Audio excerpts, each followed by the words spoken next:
2023년 12월 24일 이번 주 하나님께서 주시는 말씀은 마태복음 1장 18절에서 23절의 본문을 가지고 성탄절에 대한 오해와 이해라는 제목으로 하나님의 말씀을 나누고자 합니다. 성탄절을 많은 사람들이 오해하고 있죠. 자, 성탄절은 어떤 날입니까? 가족과 연인끼리 선물을 주고받는 날 맞나요? 네. 아니죠. 좋은 레스토랑에서 맛있는 음식을 먹는 날, 이런 날이 성탄절인가요? 아니죠. 가족, 연인, 지인과 파티하는 날, 맞습니까? 아니죠. 회사를 나가지 않아도 되는 연휴, 이것이 성탄절의 참된 의미입니까? 아닙니다. 자영업을 하는 사람들이 1년 중 가장 매출이 많이 나오는 대목, 이것은 성탄절에 대한 올바른 이해가 아니고 모두 성탄절에 대한 오해들입니다. 자, 성탄절을 올바로 이해하려면 우리가 누구를 알아야 되죠? 말 그대로 거룩할 성자에 태어날 탄자에 절기절자입니다. 거룩하신 분이 태어난 날입니다. 그 성탄의 주인공은 바로 예수 그리스도이시죠. 그러므로 우리가 성탄절을 바르게 이해하려면 예수님이 누구이신지를 바르게 알아야 합니다. 오늘 본문 마태복음 1장에 보시면요. 마태복음 1장 1절에 보니까 아브라함과 다윗의 자손 예수 그리스도의 계보라. 즉 예수님께서는요. 육신으로는 아브라함의 족보를 통해서 이 땅에 오셨지요. 마태복음 1장 16절에 보니까 야곱은 마리아의 남편 요셉을 낳았으니 마리아에게서 그리스도라 칭하는 예수가 나시니라. 즉 아브라함의 족보를 통해서 오신 예수님은 구체적으로는 요셉과 마리아의 가정에 태어나신 것이지요. 이 예수님은 어떤 분입니까? 바로 참 하나님이시면서 동시에 참 사람이십니다. 요한복음 1장 1절에 보니까요. 태초에 말씀이 계시니라. 이 말씀이 하나님과 함께 계셨으니 이 말씀은 곧 하나님이시니라. 즉 말씀이신 그 하나님께서 바로 예수님을 의미하는 거죠. 예수님은 태초에 하나님과 함께 계셨던 말씀이신 하나님이십니다. 이 하나님이 말씀이신데 육신이 되어 우리 가운데 거하심에 우리가 그의 영광을 보니 아버지의 독생자의 영광이요 은혜와 진리가 충만하더라. 즉 말씀이신 하나님이 육신이 되어서 사람이 되어서 우리 가운데 오셨습니다. 이분이 바로 예수 그리스도이시죠. 그러므로 예수님은 참 하나님이시고 참 사람이십니다. 요한복음 10장 30절에도요. 나와 아버지는 하나이니라 라고 말하고 있죠. 빌립보서 2장 6절에 보면요.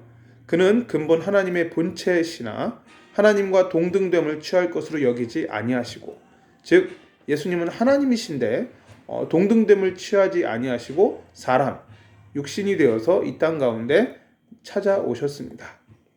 이분이 바로 예수님이시죠. 자, 예수님은 남자의 씨가 아닌 여자의 후손으로 이 땅에 오셨습니다. 남자의 씨 없이 성령으로 마리아의 몸을 빌려서 잉태되었습니다. 마태복음 1장 18절에 예수 그리스도의 나심은 이러하니라. 그의 어머니 마리아가 요셉과 약혼하고 동거하기 전에 성령으로 잉태된 것이 나타났더니, 즉 동거하기 전에, 즉 마리아와 요셉이 함께 그 부부 관계를 맺기 전에 성령으로 이미 마리아가 잉태를 한 것이죠. 이 부분에 대해서 성경은 계속해서 이야기하고 있습니다. 갈라디아서 4장 4절에 때가 참에 하나님이 그 아들을 보내사 여자에게서 나게 하시고, 신구약 사이에 400년간의 암흑기가 있는데 하나님의 계시가 끊어진 그 기간이 있었는데 그 기간이 다 마치니까 드디어 때가 참에 하나님께서 그 아들을 보내사 여자에게서 나게 하셨습니다. 즉 처녀가 잉태하여 아들을 낳은 것이죠. 마태복음 1장 23절 오늘 읽었던 본문에, 오늘 보는 우리 본문에 보라 처녀가 잉태하여 아들을 낳을 것이요 이렇게 말씀하고 있죠. 자, 이 말씀은 창세기 3장 15절부터 예언되어 있던 바로 그 말씀입니다. 창세기 3장 15절에 뭐라고 말합니까? 여자의 후손은 너의 머리를 상하게 할 것이요. 여기서의 너의 머리는 바로 사탄의 머리를 말하는 거죠. 뱀의 머리를 말하는 것입니다. 즉 하나님이 뱀, 사탄의 머리를 깨시는 방법이 뭐예요? 여자의 후손, 즉 처녀의 몸을 통해 오신 예수님을 통해서 사탄의 머리를 깨뜨리신다라는 것입니다. 이처럼 성령으로 잉태된 여자의 후손이신 처녀의 몸을 통해서 이 땅에 오신 동정녀 마리아를 통해서 이 땅에 태어나신 나사렛 예수 그리스도, 그분이 바로 사탄의 머리를 깨뜨리시는 만왕의 왕으로 이 땅에 오신다라는 것입니다. 또한 예수님은 누구십니까? 우리를 죄에서 구원할 자이십니다. 마태복음 1장 21절에 보니까 아들을 낳으리니 이름을 예수라 하라. 이는 그가 자기 백성을 그들의 죄에서 구원할 자이심이라 하니라. 예수님께서 이 땅에 오신 이유는 인간이 그 어떠한 노력과 열심과 수고와 방법과 선행과 종교 생활을 통해서 결단코 해결받을 수 없는 인간의 근본적인 죄의 문제를 해결하기 위해서 죄의 값으로 대신 당신이 희생 제물이 되셔서 십자가에서 죽으시고 3일 만에 부활하시고 우리에게 죄 용서함 받을 수 있는 길을 열어주신 사건, 이것이 바로 예수님의 십자가 사건이고 이것이 바로 예수님이 이 땅에 사람으로 오신 이유입니다. 요한복음 1장 29절에 이렇게 말하죠. 이튿날 요한이 예수께서 자기에게 나아오심을 보고 이르되 보라, 세상 죄를 지고 가는 하나님의 어린 양이로다. 예수님은 바로 세상 죄를 지고 가시는 하나님의 어린 양이십니다. 이 십자가에서 이 죄사함의 사역을, 우리의 죄를 대속하시는 사역을 다 이루시고는 뭐라고 말씀하시느냐? 다 이루었다 라고 말씀하시죠. 요한복음 19장 30절에 예수께서 신포도주를 받으신 후에 이르시되 다 이루었다 하시고 머리를 숙이니 영혼이 떠나가시니라. 즉 하나님께서 우리의 죄를 용서하시는 방법이 바로 예수님을 통해서입니다.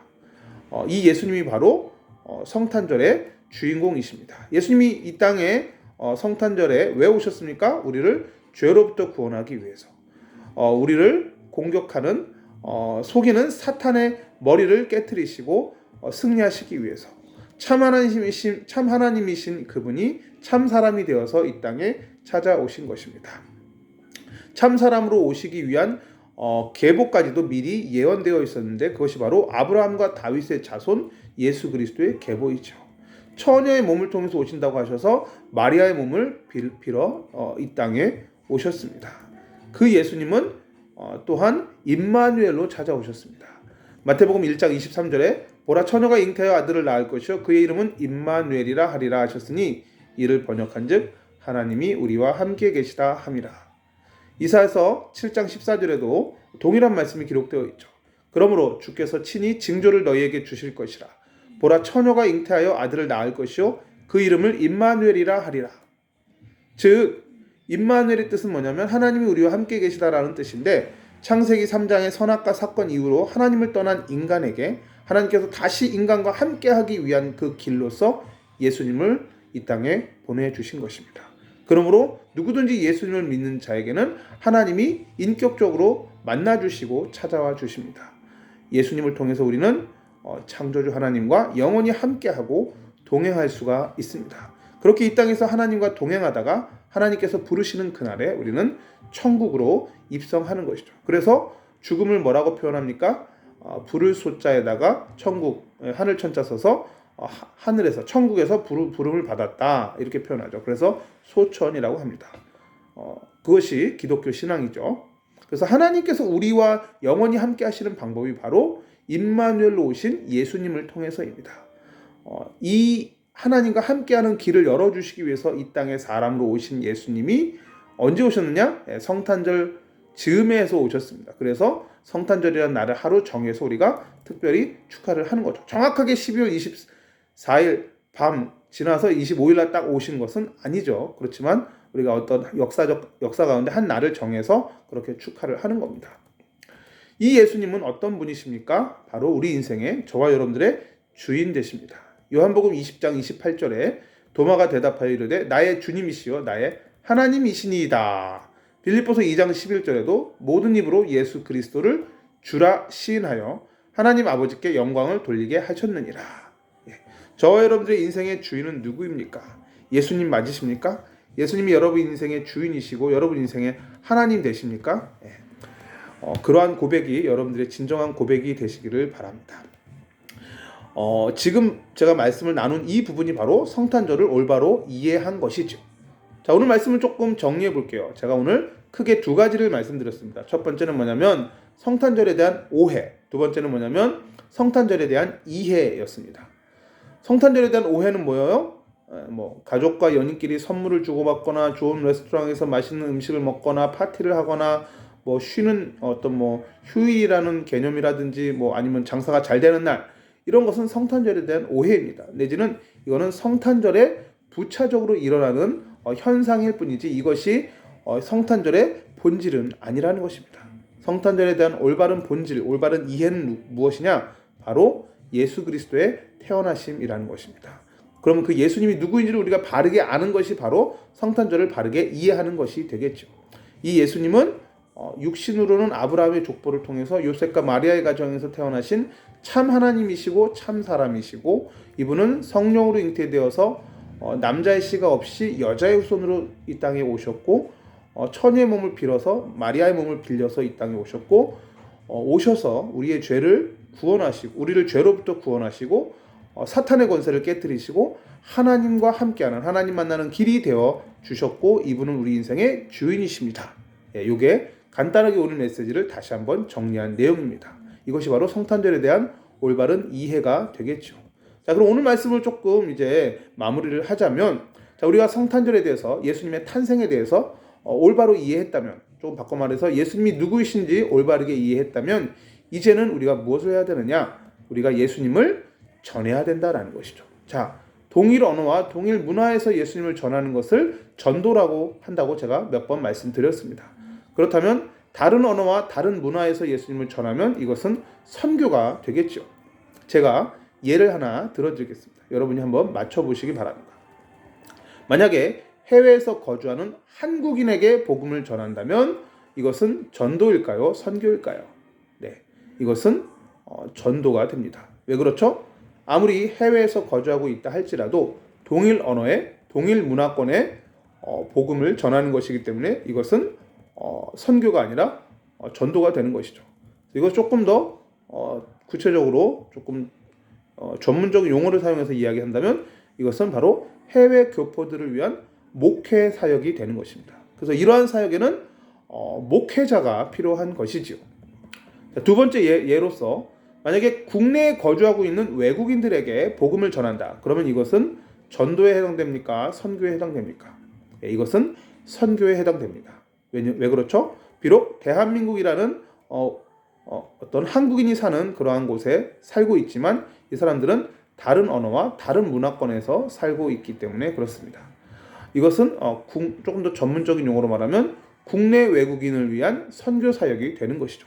이러한 사역에는 목회자도 필요하겠지만 조금 더 정확하게 말씀드리자면 구분해서 말씀드리자면 목회자보다는 선교사가 필요한 것이죠. 목회자로서 선교 사역을 하는 분들도 있고요. 평신도로서 선교 사역을 하는 분들도 있습니다. 목회자는 목회를 하기 위해서 신학을 공부해야 되지만 선교사가 되기 위해서 꼭 목사가 되어야 될 필요는 없는 것이죠. 평신도 선교사도 얼마든지 있을 수 있습니다. 자, 우리가 모든 사람이 다 선교를 하기 위해서 신학을 공부하고 목사가 되고 또한 선교사가 될 수는 없지요. 그래서 우리가 어떠한 평신도라도 다 선교 사역에 동참할 수 있는 방법이 뭐냐면 바로 기도를 통해서 동참할 수 있다라고 제가 몇 번이나 말씀을 여러 번 드렸습니다. 조금 더 구체적으로 우리가 또 그리고 적극적으로 우리가 선교 사역에 예수님에 대해서 전하는 것이 성탄절에 정말 중요한 의미니까 우리가 정말 예수님이 우리를 구원하기 위해서 이 땅에 오셨는데 그 예수님을 정말 우리가 알고 믿고 경험하고 이 땅에서 우리 삶에서 발견했다면 이제는 이 예수님을 전해야 되는데 그렇다면 우리가 선교의 방향을 맞춰야 되는 것이 분명하죠. 가까이는 전도, 그리고 더 나아가서는 선교에 우리가 방향을 맞춰야 되는데 우리가 기도를 통해서도 선교에 동참할 수 있지만 한 걸음 더 나아간다면 우리의 가진 하나님께서 주신 부어주신 그 물질을 또 이 선교 사역에 흘려보내는 일을 우리가 감당할 수가 있습니다. 그래서 제가 좀 요즘에 기도하고 있는 게 뭐냐면 이 선교 사역을 감당하시는 선교사님들을 위해서 구체적으로 후원자를 세우는 사역을 좀 준비해야 되겠다라는 마음으로 코이노니아 선교회라는 이름으로 기도 중에 있습니다. 혹시 마음에 감동이 되시는 분이 있다면 함께 동역할 수 있으면 좋겠습니다. 이 부분에 대해서 성경은 이렇게 명확하게 이야기하고 있습니다. 제가 이 부분을 기록하고 있는 성경을 읽어드리겠습니다. 표준 세번역으로 요한 3서 1장 5절에서 8절 말씀을 읽어드릴게요. 요한 3서 1장 5절에서 8절 말씀입니다. 사랑하는 이여, 그대가 형제 자매에게 더욱이 낯선 이들에게 봉사하는 일은 무엇이나 충성스럽게 하고 있습니다. 그들은 교회의 회중 앞에서 그대의 사랑을 증언하였습니다.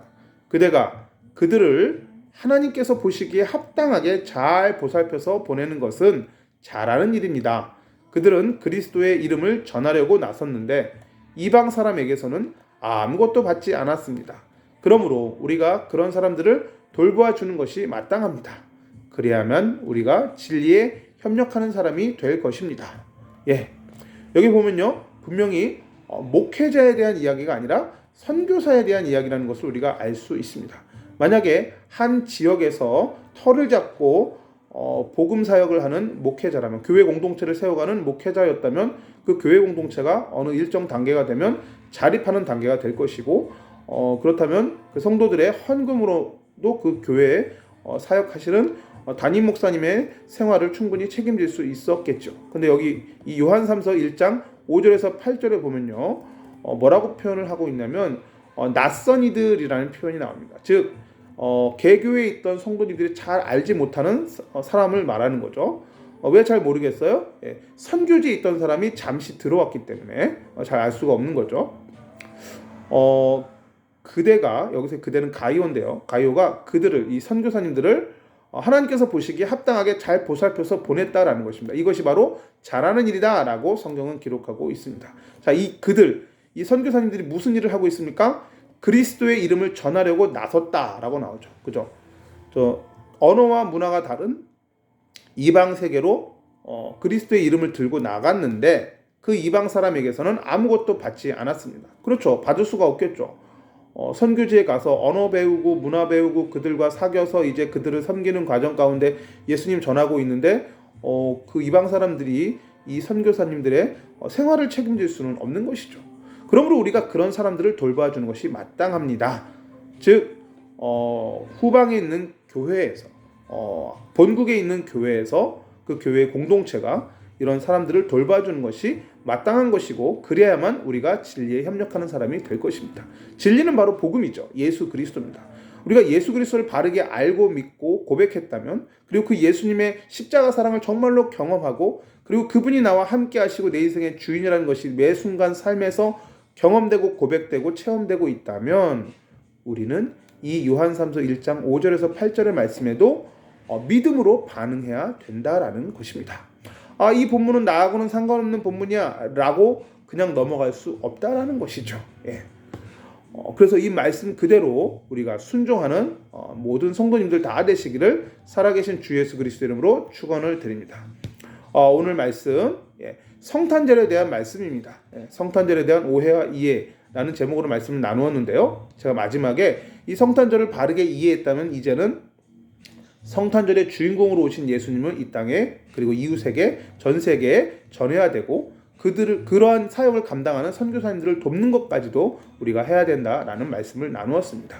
이 말씀 그대로 응답받게 되시기를 살아계신 주 예수 그리스도 이름으로 축원을 드립니다. 말씀을 붙들고 기도하겠습니다. 하나님, 많은 사람들이 성탄절에 특별한 이유도 없이 분위기 따라 들떠서 그 시간들을 보내고 있습니다. 그렇지만 이러한 때 우리가 이 성탄절이 무슨 의미인지 바르게 알게 하시고, 성탄절의 주인공으로 오신 나사렛 예수 그리스도만을 온전히 경배하게 하여 주시고, 예수님을 더 깊이 알게 하시고, 예수님을 더 깊이 발견하게 하시며, 특별히 이 예수님을 전하는 데에 마음을 담게 하여 주시며, 특별히 언어와 문화가 다른 타 문화권에서 이렇게 선교 사역에 힘쓰고 있는 선교사님들을 우리가 마음 담아 기도하며 잘 섬길 수 있는, 또 그렇게 함으로 말미암아 진리에 함께 동참하는 자들이 다 될 수 있도록 주님 은혜 베풀어 주시옵소서. 성탄절의 주인공으로 오셔서 우리를 죄와 죽음과 지옥과 사탄의 권세에서 구원하여 주시고 하나님 자녀 삼아 주시고 영생을 주신 나사렛 예수 그리스도의 이름으로 간절히 기도하옵나이다. 아멘.